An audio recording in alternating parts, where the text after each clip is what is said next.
Selamat sore. Wah, kayaknya mendadak juga nih. Sore, Pak. Sore juga. Hari ini langsung latihan apa ntar malam nih? Malam aja, Pak. Malam aja.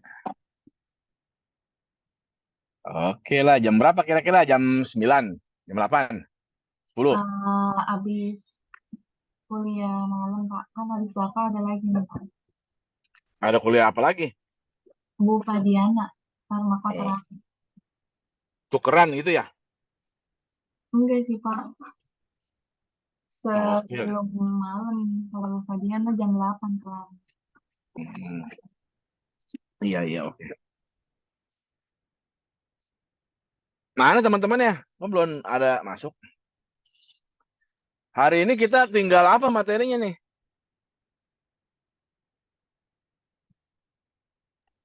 Apa salah masuk ya, Pak? Sebentar ya, Pak. Saya kabarin.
Ayo silakan siapa yang hari ini presentasi?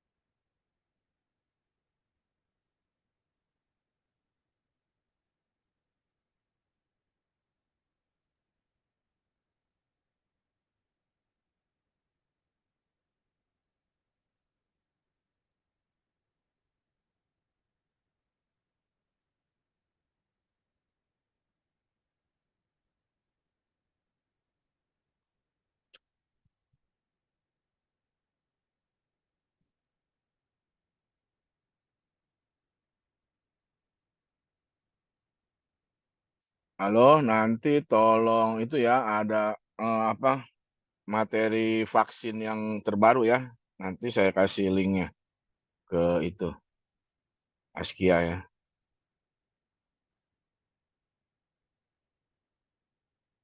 Silakan ini yang presentasi siapa? Ayo, Ya aku begini sih ininya. apanya Sil? Mohon maaf Pak, masih di kantor. Izin parkir ya Pak. Iya. Kelompok terakhir tentang vaksinasi. Serem.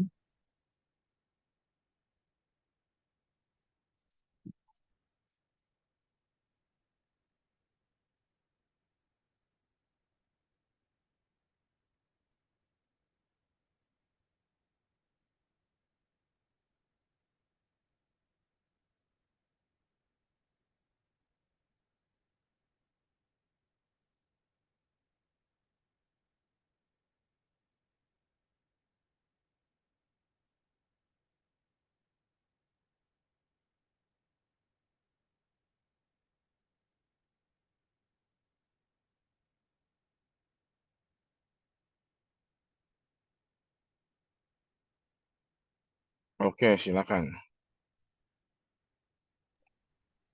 Baik, bismillahirrahmanirrahim. Assalamualaikum warahmatullahi wabarakatuh. Dari kelompok terakhir tentang vaksin, di sini anggotanya terdiri dari saya sendiri, Sylvie Nurmaini, dan Siti Nurmaya. Izin mulai presentasinya ya, Pak. Ya, silakan. Yang pertama itu ada definisi vaksin. Vaksin di sini menurut ilmu tentang imunologi sebenarnya berawal dari penemuan vaksin oleh seorang ilmuwan yang bernama Edward Jenner pada tahun 1796. Edward Jenner ini dengan ketekunannya telah menemukan vaksin penyakit cacar menular yang kita ketahui. Lalu ada smallpox juga. Pemberian vaksin ini terhadap individu sehat selanjutnya dikenal dengan istilah yang disebutnya vaksinasi. Vaksin yang digunakan berupa strain yang telah dilemahkan dan tidak mempunyai potensi menimbulkan penyakit bagi individu yang sehat.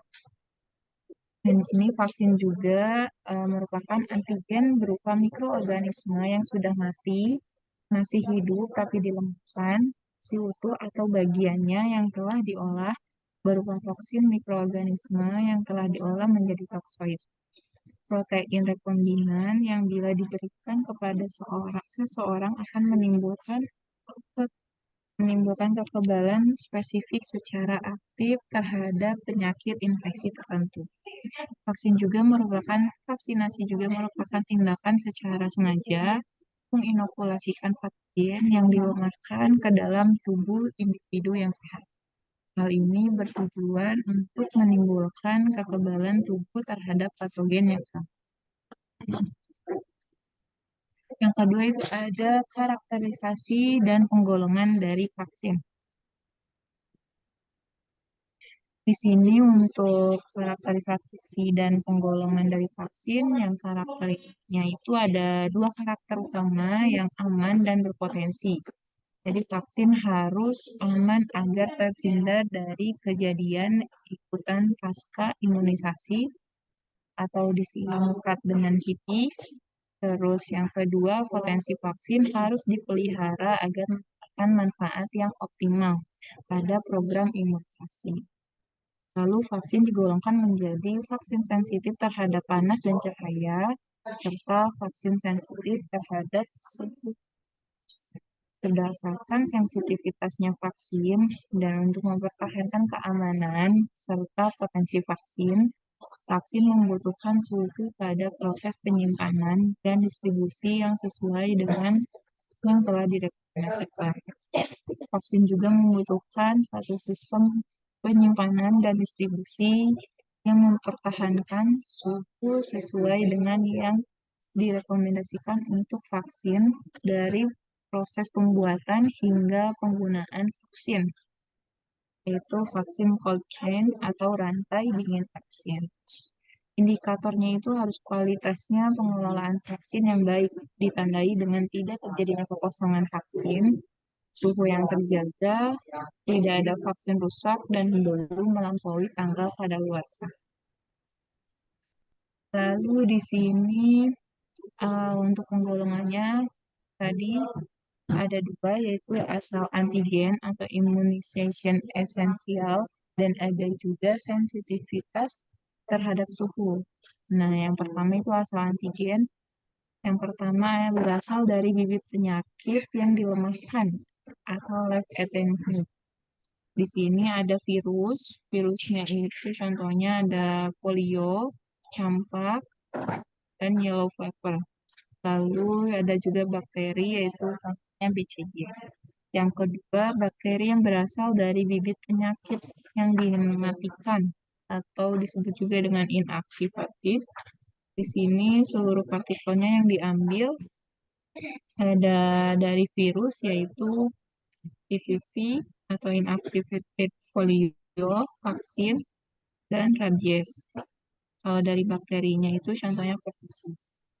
Terus sebagian partikel yang diambil ada bagian yang murni dan gabungan.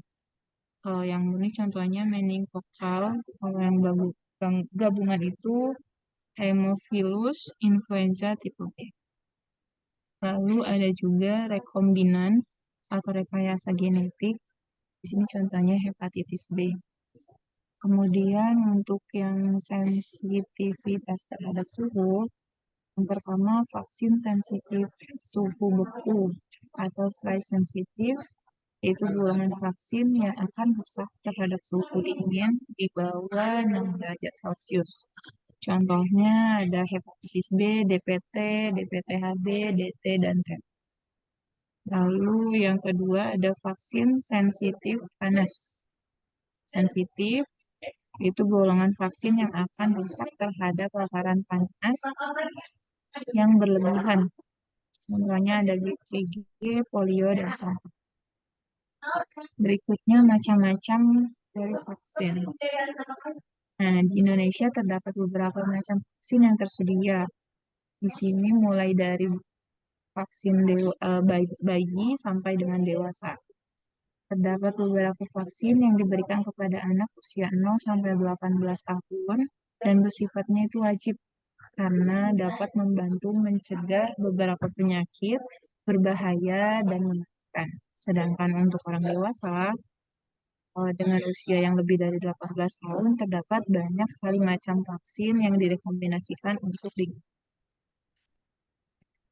sini untuk macam-macam vaksin anak usia kurang dari 1 tahun. Yang pertama vaksin BCG itu mencegah untuk penyakitnya TBC.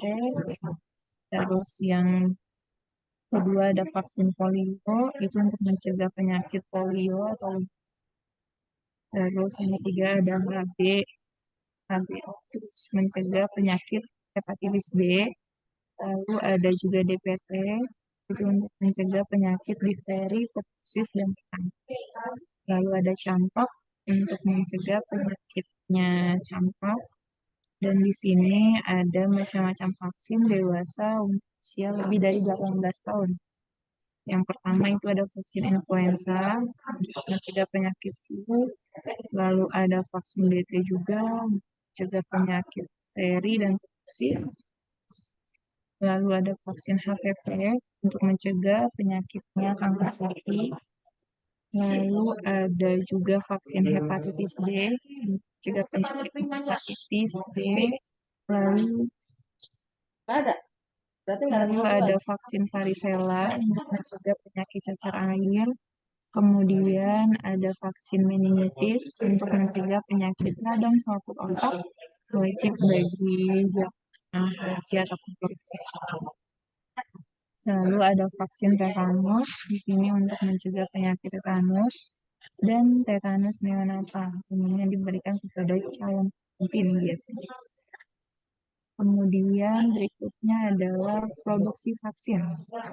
Nah, produksi vaksin ini secara umum terdapat beberapa jenis vaksin yang dibuat dengan beberapa metode. Yang pertama itu metode live and vaksin. Vaksin jenis ini dibuat dari virus atau bakteri hidup yang dilemahkan. Artinya melemahkan atau menghilangkan faktor virulensinya. Kelebihan dari vaksin ini adalah kemampuannya untuk meningkatkan respon imun yang sangat baik, terutama respon imun memori, sehingga dapat melawan penyakit. Selain itu, karena berasal dari patogen yang dilemahkan, maka kemampuannya untuk menimbulkan penyakit sangat kecil atau minimal.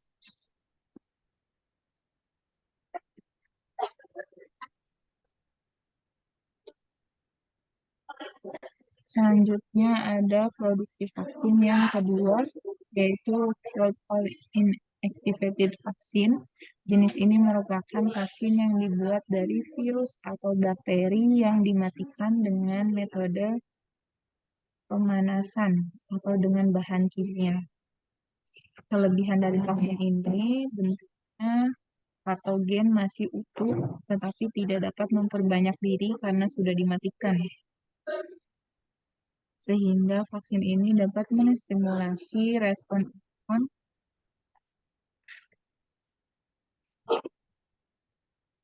baik yang inat maupun yang spesifik terhadap patogen tersebut.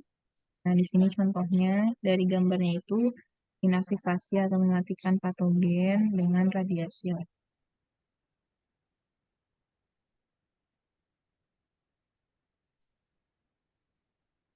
Lalu yang ketiga itu ada subunit vaksin.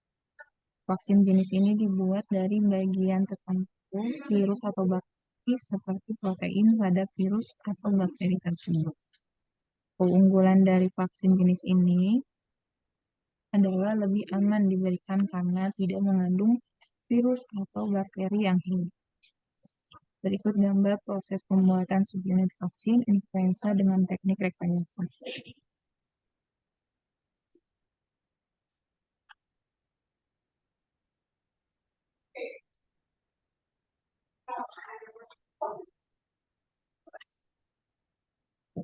Selanjutnya yang keempat itu ada toxoid atau inactivated toxin. Vaksin ini dibuat dari racun yang dihasilkan oleh mikroba. Contohnya adalah racun tetanospasmin yang dihasilkan oleh Clostridium tetani. Racun ini kemudian dapat digunakan sebagai bahan vaksin tetanus.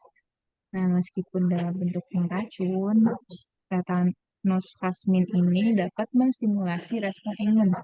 Racun tetanospasmin ini diisolasi dari bakteri, kemudian mengalami modifikasi di laboratorium untuk kemudian diproduksi sebagai vaksin yang dapat digunakan oleh masyarakat luas.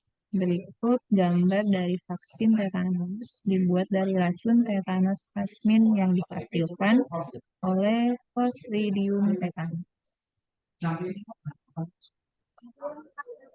Selanjutnya, yang kelima itu ada viral live particle. Vaksin ini dibuat dari protein struktural virus tanpa material genetik di dalamnya.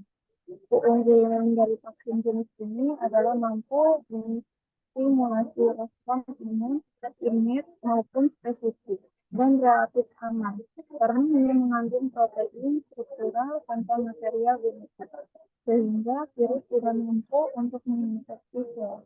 Berikut gambar viral dari live particle berbeda dari virus alami.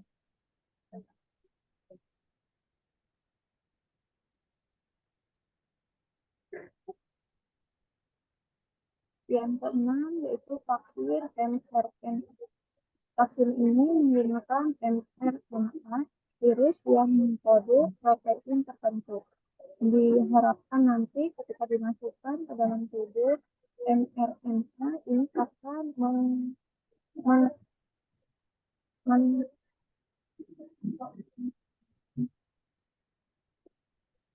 menspesifikkan protein virus dan dikenali oleh respon imun sehingga dapat menginfeksi respon imun terhadap virus tersebut. Kelebihan dari vaksin ini adalah keamanannya, di mana hanya mRNA yang digunakan dalam vaksinasi, kemudian saya juga akan langsung mendegradasi mRNA yang telah ditranslasi. Selain itu juga mRNA yang digunakan tidak masuk ke dalam inti sel, sehingga tidak dapat berekombinasi dengan genom manusia. Berikut gambar prinsip kerja vaksin mRNA.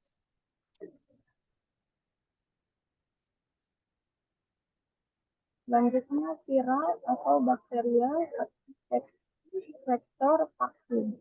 Vaksin ini menggunakan virus yang membawa gen yang akan diekspresikan menjadi protein imunogenetik atau menstimulasi respon imun. Kelebihan vaksin ini antara lain efektif dalam mengantarkan antigen ke sel target, efektif dalam menstimulasi respon imun, dan berpotensi sebagai vaksin terapeutik atau vaksin pengobatan. Berikut gambar prinsip kerja vaksin dengan jenis vektor, virus, atau bakteri.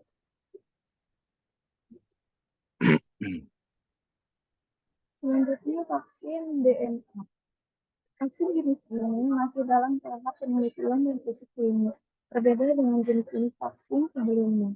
Vaksin ini dibuat dengan DNA yang mengkode protein imunogenetik atau dapat menstimulasi respon imun, berasal dari patogen baik virus maupun bakteri.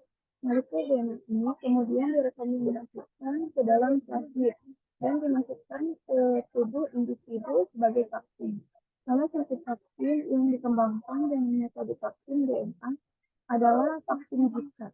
Berikut vaksin DNA, berikut gambar vaksin DNA merupakan molekul DNA yang berasal dari patogen yang direkomendasikan dengan plasmid dan dimasukkan ke dalam tubuh individu.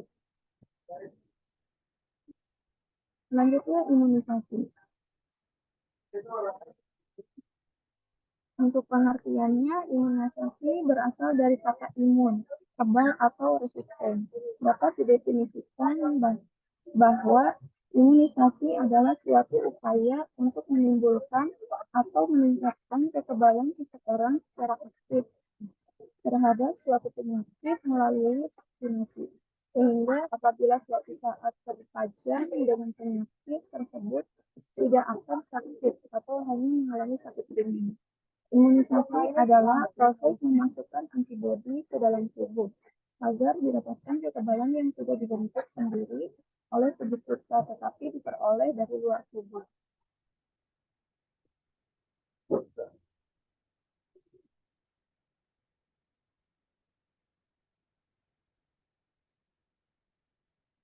Selanjutnya jenis-jenis vaksin, jenis-jenis imunisasi. Yang pertama imunisasi pasif. Imunisasi yang diberikan untuk memperoleh kekebalan pasif disebut imunisasi pasif dengan memberikan antibodi atau faktor kekebalan pada seseorang yang membutuhkan. Contohnya adalah memberikan imunoglobulin spesifik untuk penyakit tertentu, misalnya imunoglobulin tetanus untuk penderita penyakit tetanus. Kekebalan pasif juga dapat diinduksi secara alami melalui transfer transplacental dari antibodi ibu selama kehamilan.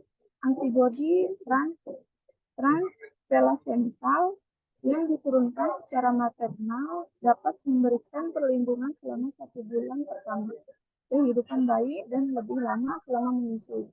Yang kedua, imunisasi aktif. Imunisasi yang diberikan untuk memperoleh kekebalan aktif disebut imunisasi aktif dengan memberikan zat bioaktif yang disebut aktif dan tindakan itu disebut vaksinasi. Kekebalan yang diperoleh dengan vaksinasi berlangsung lebih lama dari kekebalan pasif karena adanya memori imunologis. Walaupun tidak sebagai kekebalan aktif yang terjadi karena infeksi alami. Untuk memperoleh kekebalan aktif dan memori imunologis yang efektif, maka vaksinasi harus mengikuti cara pemakaian dan jadwal yang telah ditentukan oleh produsen vaksin melalui bukti uji klinis yang telah dilakukan.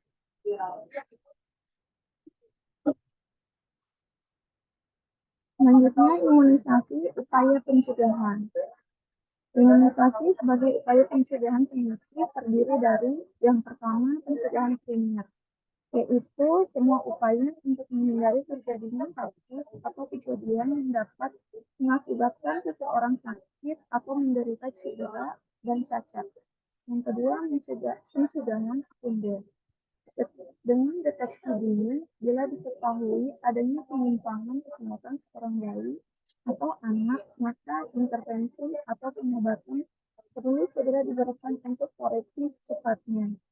Yang ketiga, pencegahan tersier, yaitu membatasi berlanjutnya gejala sisa tersebut dengan upaya pemulihan seorang penderita agar dapat hidup mandiri tanpa bantuan orang lain.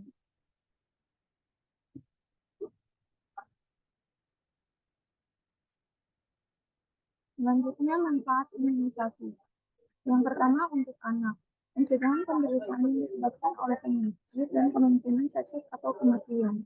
Yang kedua untuk keluarga, menghilangkan kecemasan dan psikologi pengobatan bila anak sakit, mendorong pembentukan keluarga agar orang tua yakin bahwa anaknya akan menjalani masa kanak-kanak yang hilang. Yang ketiga, untuk negara, memperbaiki tingkat kesehatan, menciptakan bangsa yang kuat dan berakal untuk melanjutkan pembangunan negara. Imunisasi dasar wajib. Untuk pengertiannya, imunisasi yang diwajibkan oleh pemerintah sesuai dengan program pengembangan imunisasi atau PPI. Imunisasi ini wajib diberikan pada bayi sebelum berusia 1 tahun. Ini terdiri dari Bacillus, Calmette, Guerin atau BCG. Difteria, pertussis, tetanus atau DPT. Hepatitis B pada bayi baru lahir, polio dan campak. Dalam program imunisasi, pemberian imunisasi yang serentak tercapai jika bayi telah mendapat imunisasi BCG 1 dosis, hepatitis B 4 dosis, DPT sebanyak 3 dosis, polio sebanyak 4 dosis, dan campak 1 dosis sebelum berusia 1 tahun. Selanjutnya, aplikasi vaksin dalam pencegahan dan terapi. Aplikasi vaksin dalam pencegahan dan terapi penyakit. Vaksin bertujuan untuk mencegah terjadinya penyakit pada individu yang disebut dengan vaksin profilaksis. Namun, dengan perkembangan ilmu pengetahuan dan teknologi, vaksin telah berkembang bukan hanya sebagai sarana mencegah, tetapi juga sebagai sarana pengobatan penyakit. Ini disebut dengan vaksin terapeutik. Pada terapi dengan vaksin terapeutik ini dikhususkan untuk menstimulasi respon imun untuk lebih aktif dan lebih baik kemampuannya dalam mengeliminasi patogen atau kanker. Banyak sekali riset yang dilakukan untuk mengembangkan vaksin terapeutik untuk penyakit kanker. Pada tahun 2010, terdapat satu vaksin terapeutik yang disetujui oleh FDA untuk digunakan dalam pengobatan penyakit kanker. Vaksin ini bekerja dengan mengaktifkan sel-sel APC menggunakan antigen dari kanker prostat. Kemudian APC akan mengaktifkan sel-sel respon imun spesifik untuk melawan kanker prostat.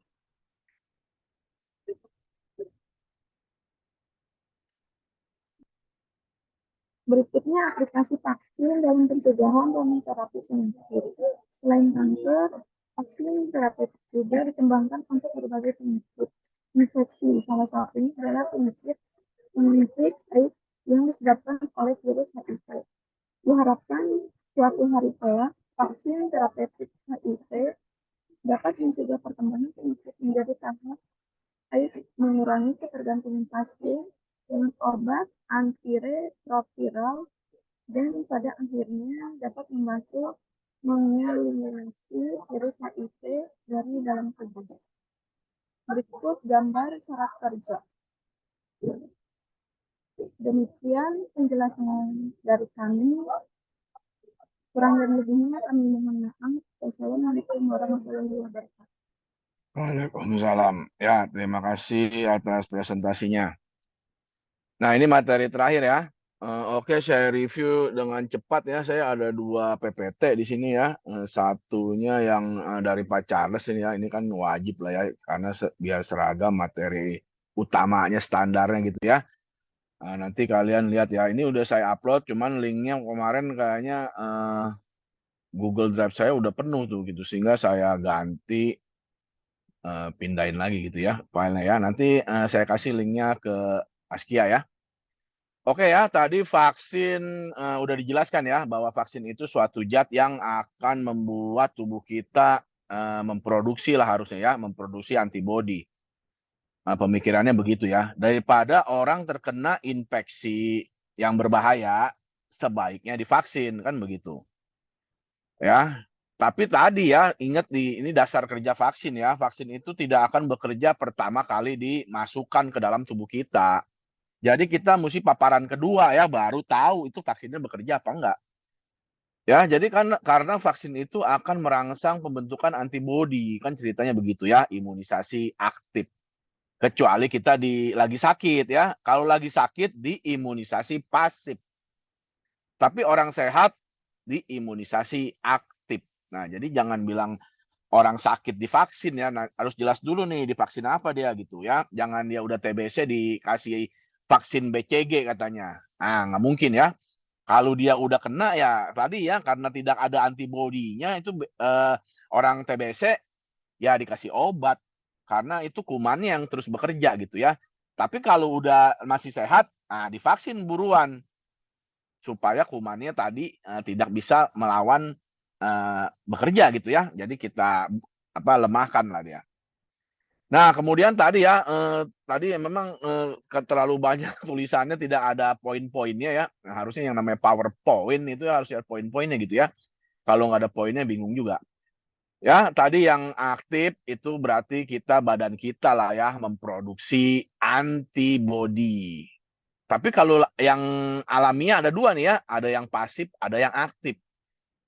Ya, imunisasi pasif berarti dari ibu ya pada saat kalian dilahirkan, nah ibu memberikan kolostrum dan ya ASI itu ya itu mengandung antibodi ya sehingga tubuh langsung bisa melawan bakteri-bakteri tapi ya yang standar lah ya bukan yang spesifik ya.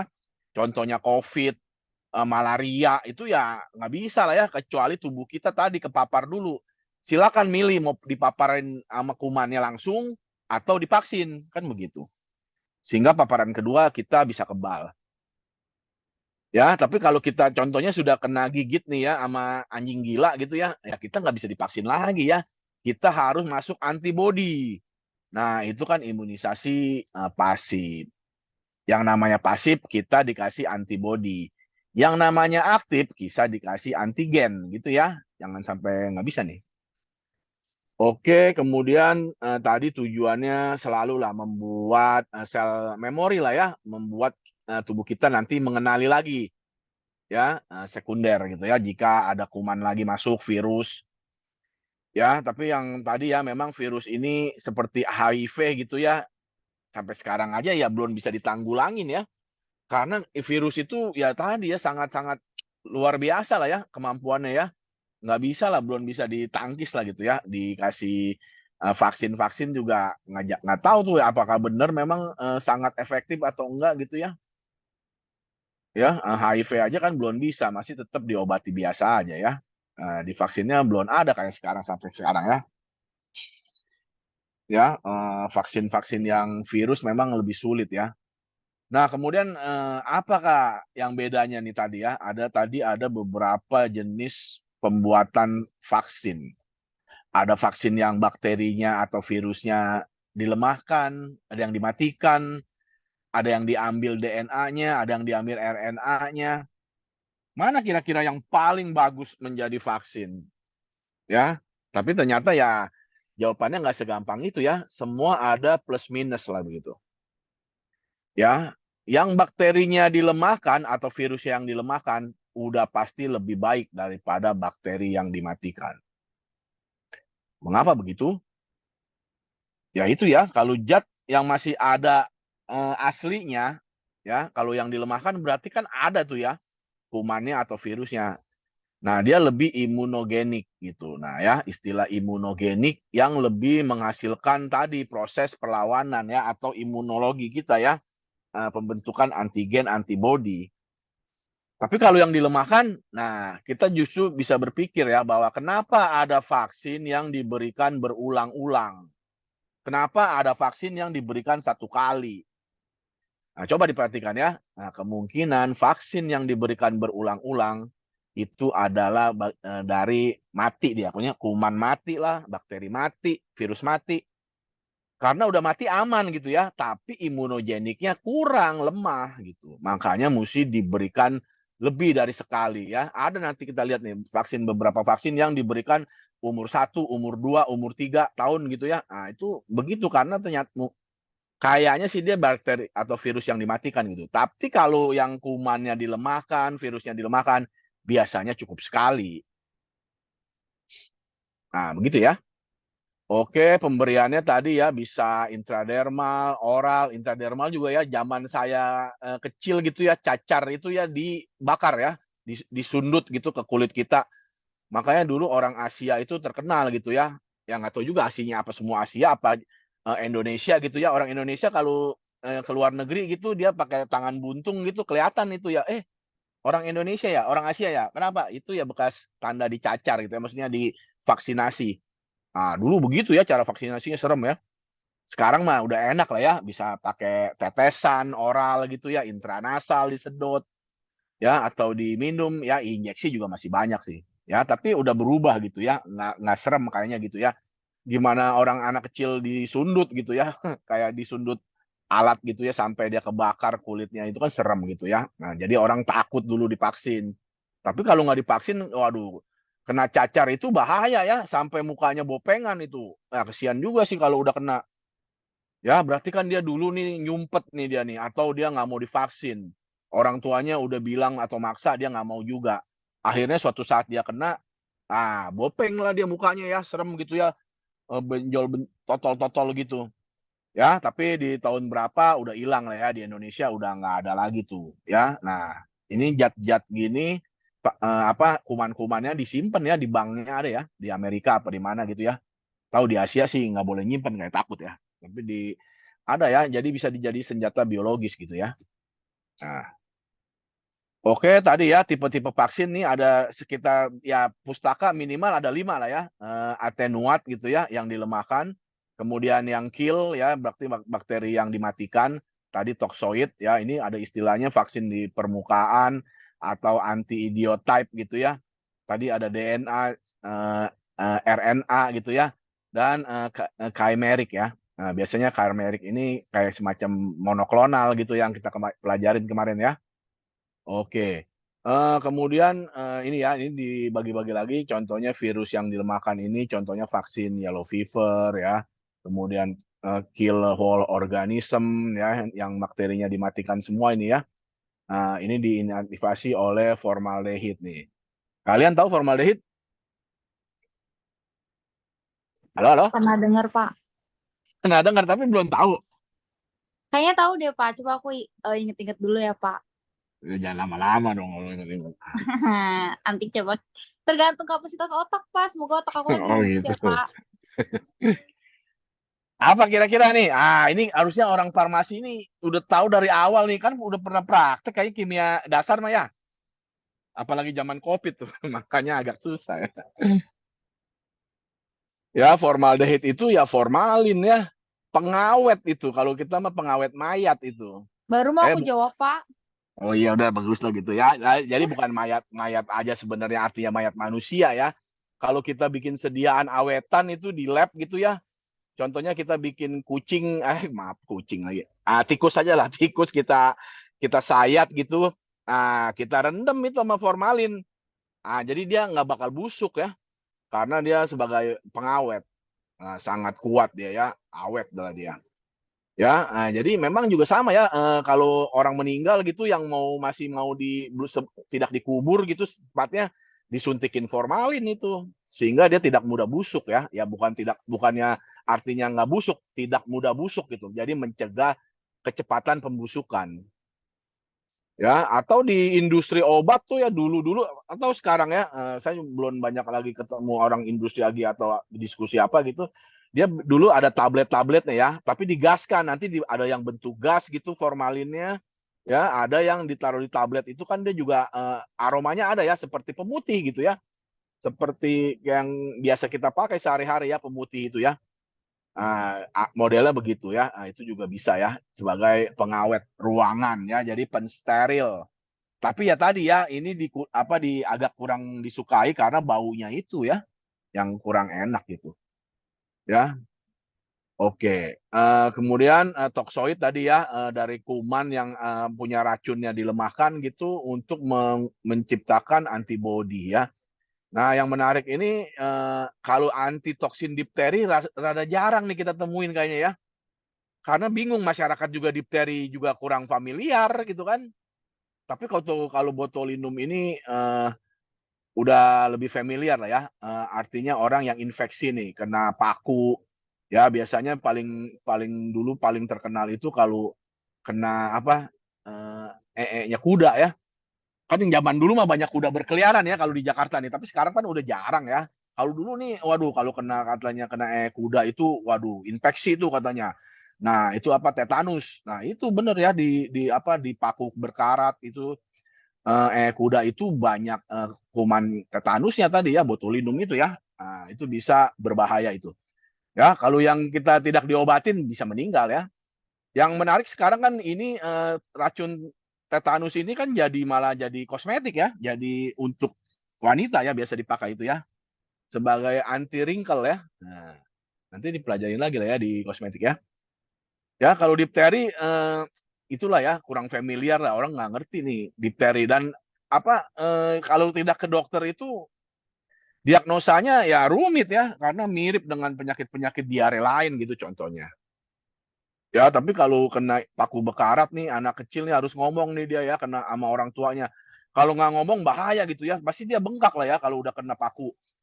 Nah, dan nggak harus dibawa ke rumah sakit atau ke puskesmas untuk disuntik ATS ya, anti tetanus serum. Kalau nggak bengkak-bengkak bisa meninggal dia, ya, gitu. Tapi, ada juga programnya atau kita bisa vaksin tadi ya, vaksin tetanus ada gitu ya. Tapi kan orang suka lupa dan suka takut ya, makanya takut boleh kan dikasih, antibodinya lagi. Nah, di serum itu ada lagi yang udah siap nih takutnya lupa apakah pernah divaksin, ya sebaiknya dikasih lagi lah takutnya kenapa-napa gitu ya kan, sukanya begitu kan. Oke, ya, kemudian yang permukaan, ini ada ya. Nah, ini nanti dibaca aja ya, saya lebih mau yang ada pembentukannya ini ya, vaksin itu secara teori hanya bisa bukan vaksin ya, vaksin yang mengandung virus ya, hanya bisa itu di makhluk hidup ya. Nah ini in vivo nih. Vaksin diproduksi dalam organisme hidup. Ini biasanya virus ya, kalau bakteri masih bisa bukan di makhluk hidup ya, tapi kalau kalau apa khusus virus itu harus di makhluk hidup ya. Nah, contohnya embrio telur ayam ini ya, gitu ya. Hewan-hewan ya bisa, pisang malah bisa ya sekarang ya. Dulu di apa, mencit, kuda gitu ya. Nah, itu kuda bisa juga dibikin anti tetanusnya tuh di situ ya, di hewan kuda. Ya, kemudian in vitro rekombinan lah ini ya, yang chimeric ini dibuatnya secara in vitro namanya. Kemudian sintesis kimia lah ya. Kalau sintesis kimia artinya mencampur jenis-jenis zat-zat kimia yang bentuknya A, B, C menjadi bentuk baru. Nah, gitu sintetis namanya ya. Menghasilkan sesuatu yang baru dari proses sintetis zat-zat kimia yang bermacam-macam ini. Ya, jadi tidak ditemukan lagi zat aslinya ya, sudah berubah menjadi suatu zat yang baru. Nah, itu yang sintetis. Oke, yang ini kita stop dulu. Nah, yang ini yang lebih penting sekarang ya. Nah, ini materinya dari Bio Farma ya, cerita bahwa teknologi ya. Nah, ini yang penting ya di teknologi vaksin gitu. Bagaimana kita mengetahui vaksin itu apakah masih aktif apa enggak gitu ya.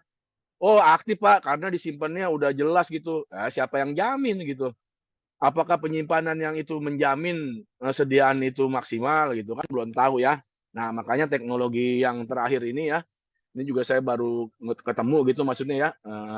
Oh ada nih ya, sekarang jadi ditempeli oleh stiker ya. Stiker itu nanti akan berubah warna sehingga kita bisa tahu ya karena dulu ada masalah vaksin palsu gitu ya.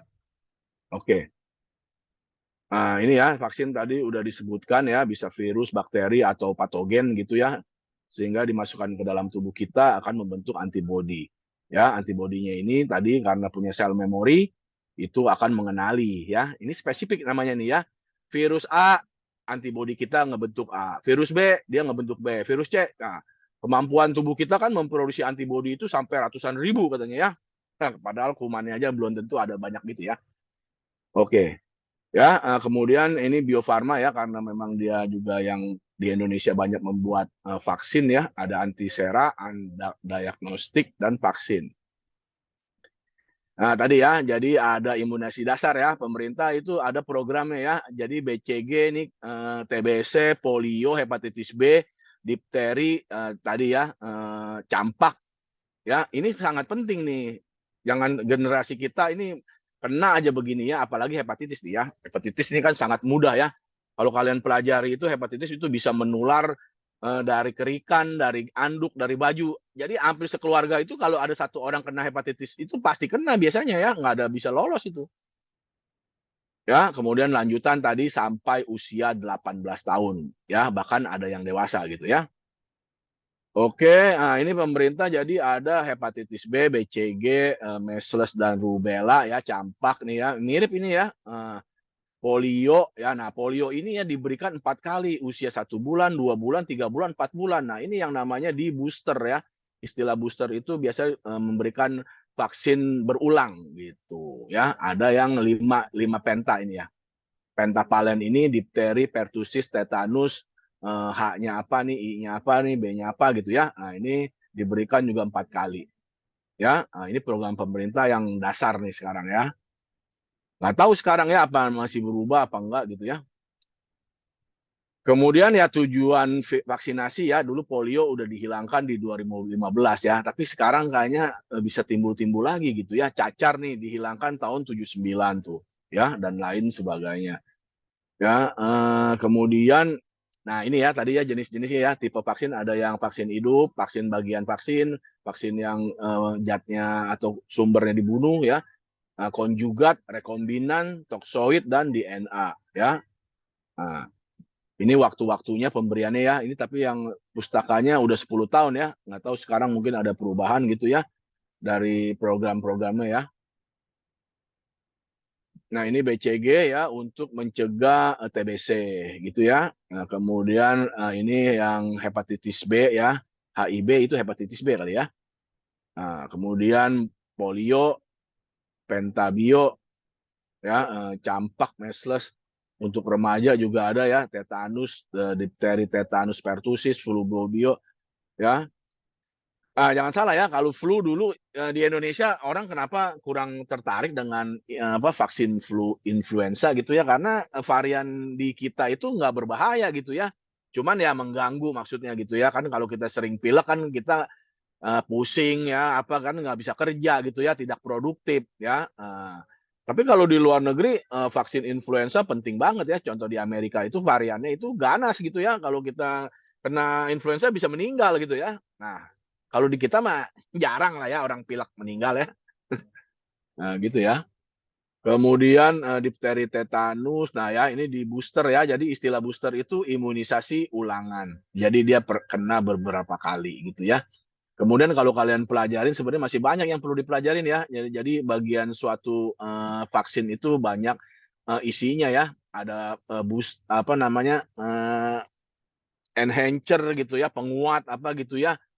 Itu dibutuhkan ya untuk supaya vaksin tadi mampu ya membuat antibodi gitu ya. Kalau enggak ya percuma kan kita divaksin kalau dia tidak mampu tadi, tidak imunogen, rugi kita ya. Kemudian tetanus difteri ini ada juga influenza ya, 1 tahun sekali ya, di usia 12 tahun nih ya. Kalau yang anak-anak berarti belum ada nih ya influenza ya, tapi nggak tahu ya perkembangan dunia imunologi juga sangat cepat ya, mungkin udah ada gitu ya.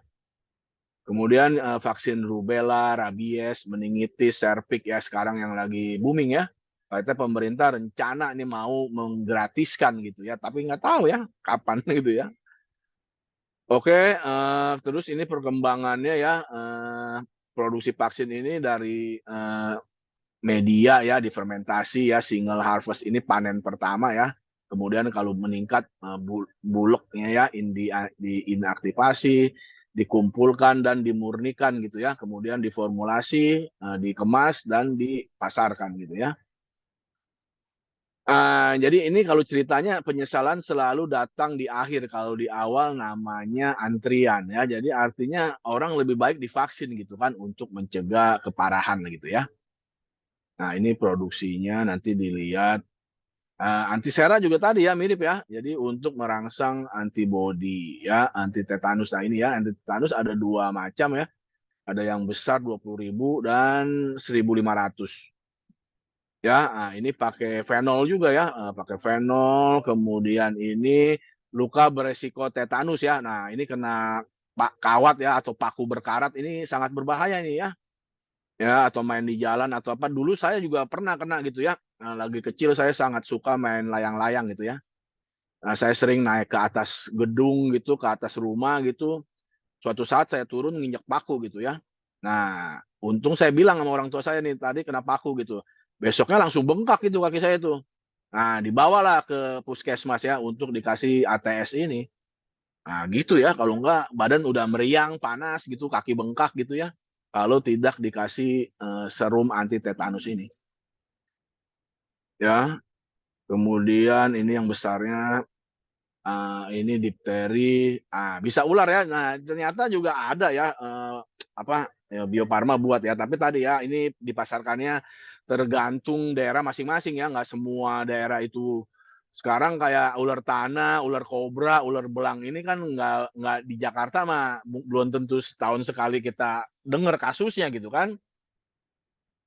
Biasanya dia di daerah-daerah yang masih hutan lah gitu ya, hutan atau apa, daerah-daerah yang masih banyak perkebunannya lah gitu ya. Kalau di Jakarta mah udah agak kurang ya. Tapi ini langsung digabung ya. Ini ada 3 jenis ular ya, Rhodostoma venom, Fasciatus venom, dan Sputaric venom ya. Jadi ada ular tanah, ular kobra, dan ular belang. Nah, ini juga cuman hanya berlaku untuk 3 jenis ini ya. Kalau ular yang matoknya jenis lain kagak mempan ya.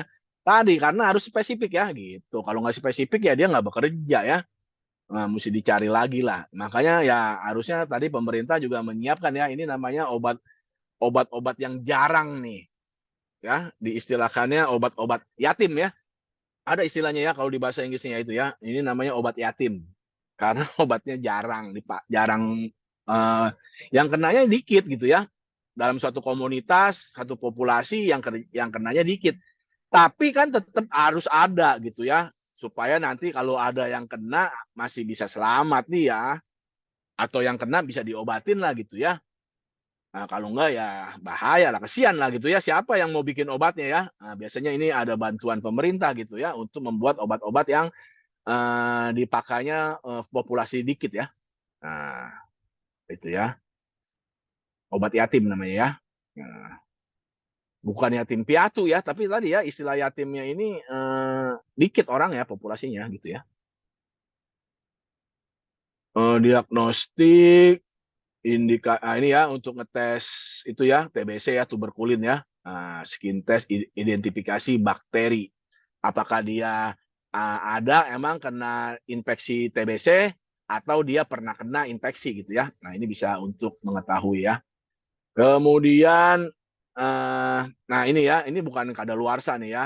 Nah, beyond use date. Nah, ingat ya kalau udah dibuka itu kan beda ya dengan apa, tanda dari pabrik ya, dari industri ya. Kalau vial ini yang masih bisa dipakai ulang ya 4 minggu. Ya, kemudian vaksin-vaksin jenis lain ini ya 4 minggu juga, sampai ada yang BCG nih ya. Nah, BCG ternyata kalau yang kumannya ini hidup nih ya. BCG kan bakteri yang dilemahkan ya. Nah, 3 jam ya maksimal umurnya. Ya, PPD 24 jam, hepatitis yang ini ampul berarti ya, sekali pakai ya.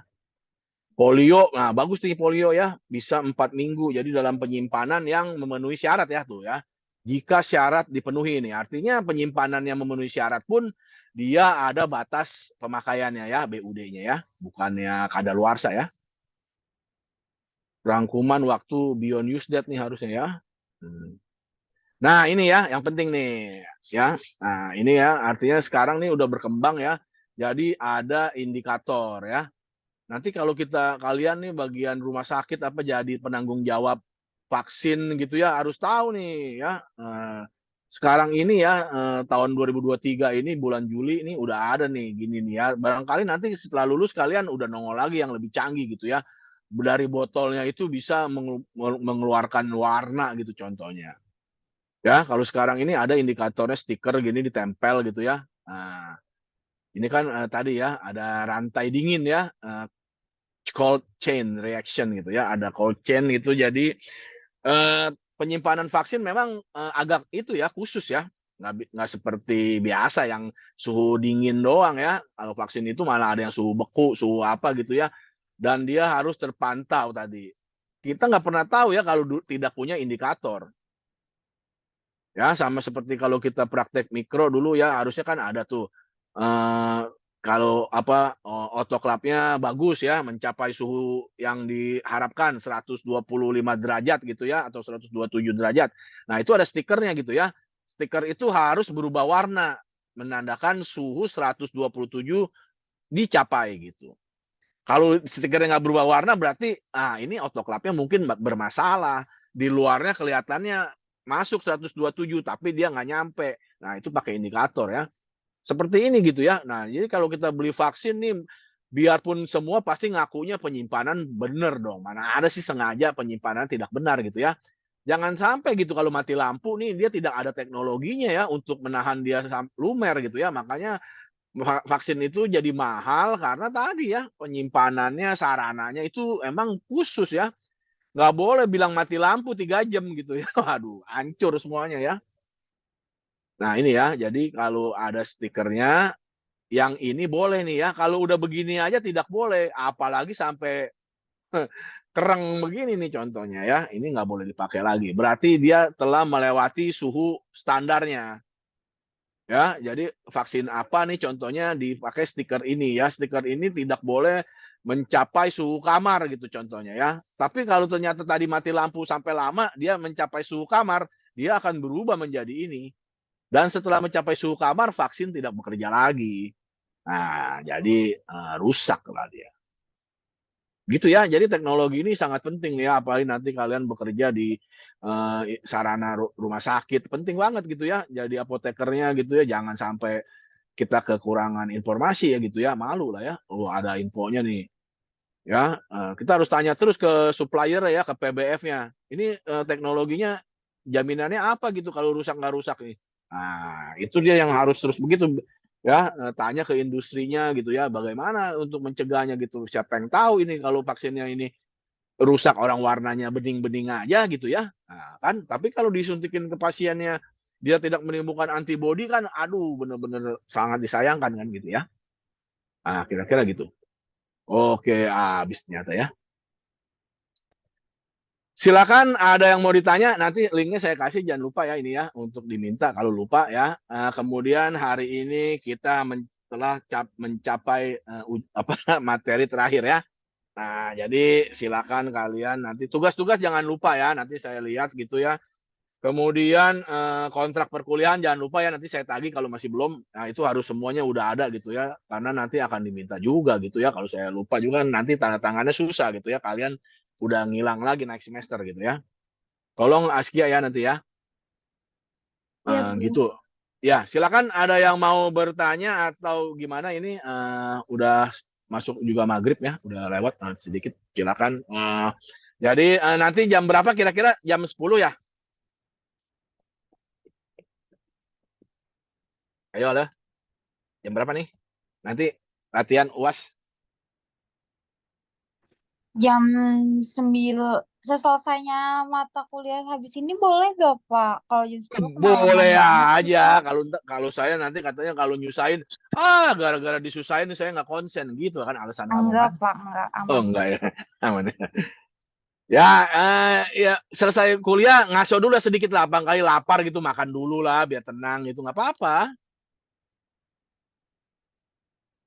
Jam 10 belum belum bisa tuh. Apa jam 11? Ya udah ya, ntar saya tanya aja ke Askia gitu ya. Nanti Askia tolong diituin ya. Ini kok absennya kayaknya ada banyak amat dari 30 ya. Padahal di absensinya ada 26 gitu. Sama saya 28. Kok ada 30 ya? Ada yang nggak masuk absen? Halo, halo? Coba kita panggil aja lah ya biar cepat ya. Sarah, Hadir. Dia Ayu, Hadir, Pak. Anita, Hadir Pak. Mala, Hadir Pak. Romli, Hadir, Pak. Yulita, Hadir, Pak. Travelina, Hadir, Pak. Lulu. Tadi Lulu udah absen lagi dia di situ ya. Septi, Hadir Pak. Nurmaya udah juga tadi. Fahmi, Hadir, Pak. Florita, Hadir, Pak. Ananda, Hadir Bapak. Hakim, Hadir, Pak. Nia, Hadir, Pak. Azahra, Hadir Bapak. Azahira, Hadir, Pak. Mutiara, Hadir, Pak. Nia Mulyani, nggak ada. Ada, Pak, di partisipan. Septia, Hadir, Pak. Indah, Hadir Pak. Siti Fatimah, Hadir, Pak. Askia ada, Ilmi, Hadir, Pak. Sally ada, Silvi. Hadir, Bapak. Oh, siapa yang nggak di absen itu? Kalau nggak di absen lapor lah ya. Absennya udah 26 doang. Ini udah 28 nih. Ya, yang nggak ada di absen namanya ngelapor lah ya ke sekre ya. Apa tuh? Apa, Sar?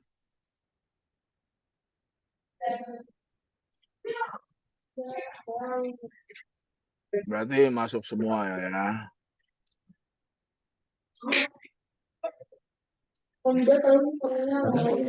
Ini gue beli sweet loh. Silakan ada yang mau ditanya apa udah cukup ini? Kalau bisa kayak Halo. Ya, nanti tinggal latihan UAS dan kisi-kisi kayaknya udah dari UAS, latihan UAS itu udah lumayan tuh ya. Kuisnya berapa soal, Pak? 40. Waktu 1 jam ya. Tapi nanti di UAS 70 menit lah kayaknya ya. Kalau di UASnya 70 menit. Kalau latihan 60 menit. Oke. Kok suaranya pada putus-putus ya? Oke Pak. Oke ya. Ya, gimana ini? Udah cukup semuanya? Cukup, Pak. Oke Sepertinya lah cukup ya. Pak. Oke. Ya, terima kasih semuanya untuk kuliahnya ya. Semoga yang masih kurang-kurang memang perlu ditingkatkan lagi lah ya. Kalian harus serba ingin tahu lah gitu ya, serba penasaran gitu ya, biar lebih maju lagi jadi mahasiswa dan nanti jadi seorang farmasis gitu ya. Oke semuanya, terima kasih untuk pertemuannya. Mohon maaf kalau saya juga masih banyak salah, banyak kekurangannya gitu ya. Terima kasih, sampai kita jumpa lagi di lain kesempatan. Terima kasih dan selamat malam semuanya. Terima kasih Pak, malam. Ya, pamit ya semuanya ya. Ya Pak. Oke, ya yuk. Dadah Pak. Jadi jam berapa tadi? Jam berapa, Kak? Jam 10 ya? Aku tadi bangun, nggak kedengeran. Yang lain ada yang denger nggak? Jam berapa kuisnya? Jam 10 katanya. Nggak ada kuis, nggak ada. Oh, nggak ada? Nggak ada. Serius? Aku tadi ngeblender. Beneran, Flo, nggak ada.